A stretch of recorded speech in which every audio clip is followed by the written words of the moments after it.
오늘 본문은 이제 바울이 드디어 지중해를 건너서 유럽으로 갑니다. 바로 아시아에서 태어나서 아시아에서 예수님을 만나고 그리고 아시아의 모든 그러한 지역을 다니면서 선교를 하던 바울이, 물론 당시에 이 지중해라고 하는 것은 어떤 바다라기보다는 얼마든지 좁은 해협이기 때문에 오가는 교통량이 육지보다도 더 많았고 그래서 가까운 지역인 건 분명합니다.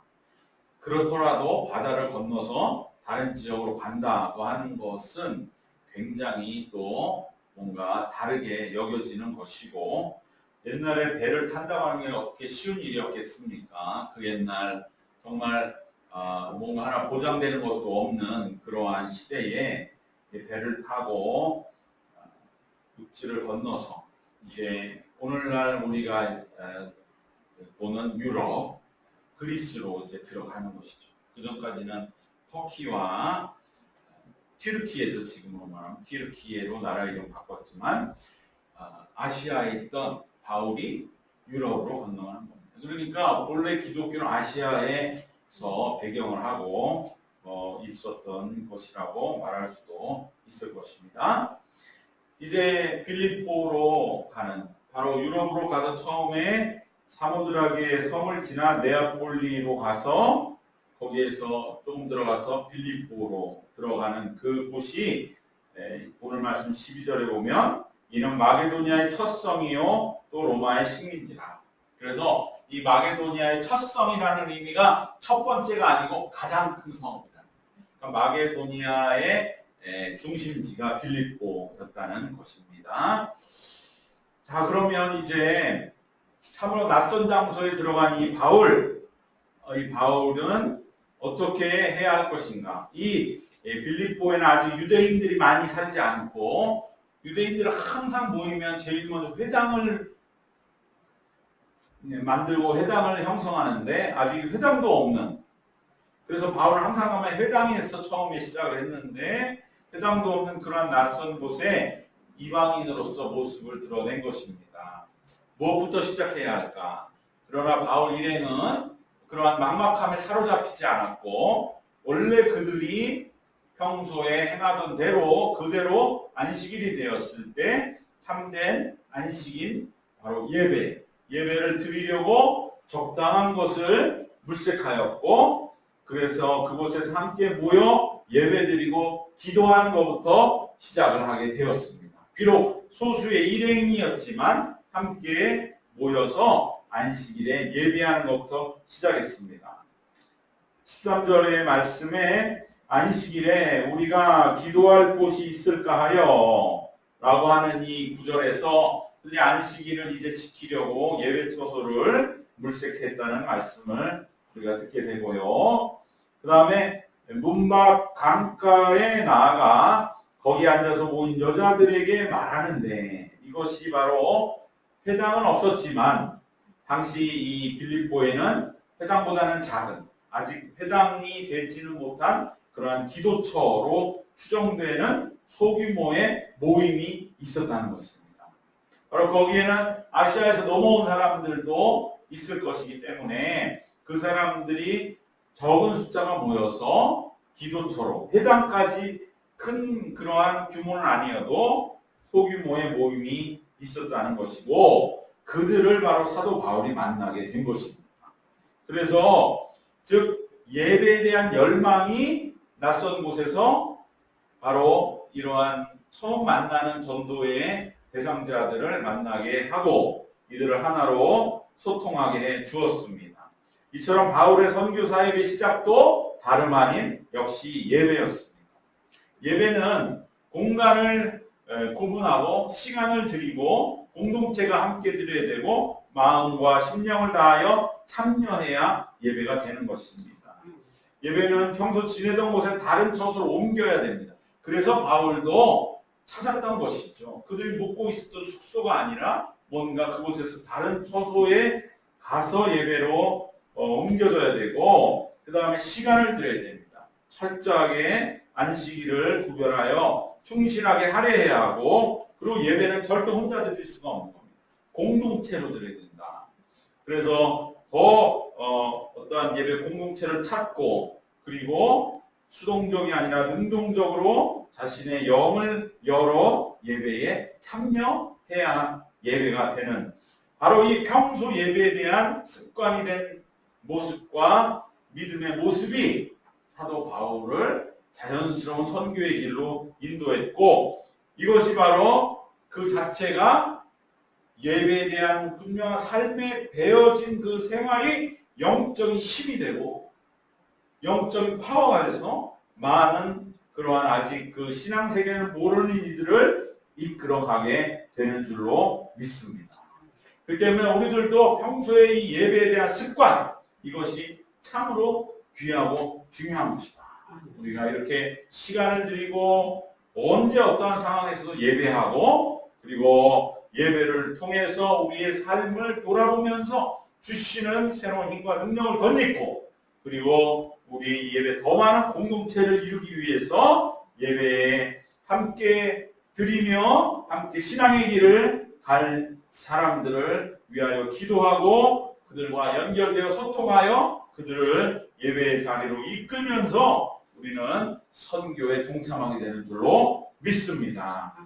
바로 바울은 이러한 똑같은 과정을 가지고 이제 낯선 빌립보에서의 선교를 풀어나가기 시작했던 것입니다. 기도처에서 함께 예배를 드리고 그들을 너무나 반갑게 만났습니다. 정말 우리가 아무도 아는 사람 없는 이곳에서 예배 드리려고 애쓰는 이들의 모습을 봤을 때 바울은 바로 이것이 하나님이 나를 만나게 해 주시는 그러한 신실한 사람들이구나, 그러한 마음을 갖게 되었습니다. 오늘 또 우리의 삶의 주변에 이런 신실한 이들은 있을 것입니다. 우리가 주님, 우리에게도 이러한 굳건한 예배의 삶을 통해서 그들을 만날 수 있는 그러한 인도하심, 정말 우리들이 예배에 대해 통해서 영적인 힘으로 충만하여지면 그러한 이들이 우리 가운데 연결되는 것을 기억해야 할 줄로 믿습니다. 이들은 기도처에서 함께 예배 드리고 영적인 나눔을 가지게 되었는데, 그들 중에 바로 루디아를 만나서 그가 이방 지역에 선교하며 첫 번째 만난 그러한 정말 영광스러운 그 이름이 바로 루디아가 되는 것입니다. 성령께서 역사하셨고, 중요한 것은 그의 마음이 열렸다, 이렇게 말씀하고 있습니다. 우리 14절 말씀 같이 읽겠습니다. 두아디라시에 있는 자색옷감 장사로서 하나님을 섬기는 루디아라 하는 한 여자가 말을 듣고 있을 때 주께서 그 마음을 열어 바울의 말을 따르게 하신지라. 바로 이 마음을 열어서 바울의 말을 따르게 되었다라고 하는 이 마음의 문이 열리는 것, 이것이 오늘 말씀에 정말 우리가 사모해야 하는 기도 제목이 되어야 할 줄 믿습니다. 마음의 문이 열리도록 우리들도 사람들을 만날 때 가장 우리가 중요하게 여기는 것이 바로 마음의 문을 여는 것 아니겠습니까? 어떠한 이것은 인간적인 어떤 설명으로 이유를 댈 수가 없는 그러한 성령의 역사입니다. 예를 들어 내가 어떤 사람을 만나는데 그 사람이 그냥 호의적이다, 내가 뭔가 능력이 있어서 이렇게 생각하는 그 이유가 없는 게 바로 마음의 문을 여는 것이다. 영적인 것에서는 결코 그런 착각을 해서는 안 되는 거예요. 우리가 진정으로 마음의 문을 여는 것은 어떤 것이냐, 내가 열어야겠다고 사람이 노력해서 열 수 있는 것이 아닙니다. 겉으로서 되는 게 아니에요. 겉으로는 저 사람 마음이 열렸어, 절대 그렇지 않습니다. 호의적이라고 해서 몇 번 고개를 끄덕인다고 해서 뭐 선물한다고 해서 은혜 받았다고 해서 마음이 열렸다, 그렇게 생각할 게 아닙니다. 그것은 다 하나의 참고할 사항인 것이고 염두에 둘 것이 전혀 아닙니다. 마음이 열리는 것은 무엇이냐, 사람의 마음에 드는 것이 아니라 오직 성령의 역사하심으로 영이 열리고, 그리고 예수 그리스도라는 한 방향을 바라보면서 마음을 합치게 되는 것이 바로 마음이 열리게 되었다는 것입니다. 서로 나누는 말씀 속에서 역사하시는 하나님, 그리고 예수 그리스도가 저 속에 있음을, 또 우리 안에 있음을 확인하는 것입니다. 마음이 열린 사람들은 은혜로운 영향을 서로 주고받는 것이고, 그리고 다른 삶의 부분들은 부수적이고 파생적인 것으로만 여겨지는 것이죠. 예수님만이 서로 소통되면서 진정으로 저 사람이 정말 예수님을 바라보려고 애를 쓰는구나 인정될 때 마음이 열려요. 앞에서 어떻게 반응하는 것은 중요한 게 아니에요. 정말 그 사람이 예수를 바라보고 있구나 할 때 같이 그가 바라보는 방향으로 예수님을 바라보면서 마음이 열리는 것이죠. 그와 눈이 마주쳐서 마음이 열리는 게 아닙니다. 그러기 위해서는 내 자신의 마음이 먼저 예수님을 향해 더욱 환히 열려야 됩니다. 내가 마음을 열려서 예수님이 환하게 내 안에 들어와 계실 때 우리의 삶이 예수님을 닮아가는 사랑과 충만한 복과 영광의 삶이 되면, 그러면 그를 바라보는 사람들의 마음이 열리게 되는 것이죠. 예수님이 저 안에 있다는 걸 확신하기 때문에 마음이 열려서 한 방향으로 예수님을 바라보는 것이 바로 마음이 열리는 것인 줄로 믿습니다. 바로 무엇이 우리는 그러므로 예수님을 향해 내 마음이 열리는 것인가를 늘 의식하면서 행동하도록 우리의 삶을 훈련시켜 나가야 할 줄로 믿습니다. 그러기 위해서는 내가 예수님을 향해 얼마나 마음이 열려요. 여전히 세상 근심에 눌리고 걱정에 눌려서 내가 예수님 향의 마음을 열기보다는 세상 것에 영향받고 자꾸만 세상 것에 휘둘리는 그러한 삶이 되고 있지는 않은가. 내 자신이 자꾸 예수님 향의 마음의 문이 열리는, 그래서 그것을 늘 의식하면서 우리가 살아갈 수 있도록 우리의 삶을 훈련시켜 가야 할 줄 믿습니다. 어떨 때 내가 이게 정말 예수님을 향해 내 마음이 열렸구나 라는 마음에 그러한 감을 잡을 수 있는 때가 오게 되는 때가 있죠. 정말 누군가의 아픔에 함께 기도해주고 동참해주고 눈물이 나고 저 사람 저렇게 힘들어하는구나 함께 기도해줄 때, 또 우리가 때로는 예수님의 십자가를 지고서 정말 열심으로 주님 앞에 기도하면서 우리가 십자가적인 길로 어려움을 이기고자 할 때는 그래도 내가 예수님 바라보고 있고 예수님을 향해 마음이 열려 있구나 하는 걸 우리가 느낄 때가 있습니다. 이것을 어떻게 하면 이제는 더 예수님의 향해 마음을 열 수 있는가? 이제는 그 방법을 찾고 우리들이 기도에 나가야 할 줄 믿습니다. 주님은 반드시 우리에게 예수님을 향해 가까이 가는 길을 인도해 주시고 마음문을 더 환히 여는 길을 우리에게 이끌어 주시고, 그렇게 되면 우리는 점점 더 예수님을 향해 마음문이 열린 자로 더욱 만들어져 가게 되고, 그럴 때 우리가 서로에게도 마음의 문을 열 수 있는 그러한 주님의 진정으로 쓰임받는 믿음의 사람으로 인도함받게 될 줄 믿습니다. 바로 이 마음의 문이 열린다는 것은 내가 먼저 예수님의 마음의 문을 환히 열어서 예수님으로 모든 일들을 바라볼 수 있고 모든 일들을 정말 예수님으로 반응하고 생각하고 행동하고 그렇게 우리들이 해 나가면 많은 이들의 마음의 문은 열리게 된다라고 하는 것을 기억하고, 그렇게 우리들이 정말 조금이라도 더 예수님을 향해서 우리의 마음의 문을 환히 여는 그러한 길을 걸어가기를 날마다 주님 앞에 기도해야 할 줄 믿습니다. 그것이 복된 줄 믿습니다. 그것이 진정한 행복이요, 그것이 영광이요, 그것이 삶의 승리요, 보람이요, 열매 맺게 되는 삶인 줄 믿습니다. 마지막으로 이제 루디아는 마음이 열렸기 때문에 이제는 사도 바울 일행을 아주 굳건하게 결속하는 그러한 정말로 믿음의 소통의 뜨거운 그러한 하나됨의 역사를 이루게 됩니다. 루디아는 본래 자색 옥감 장수로 굉장히 사업을 크게 하고 여장부다운 그러한 사람으로 여겨지기 때문에 바울을 적극 지원하는 일에 능동적으로 나서게 됩니다.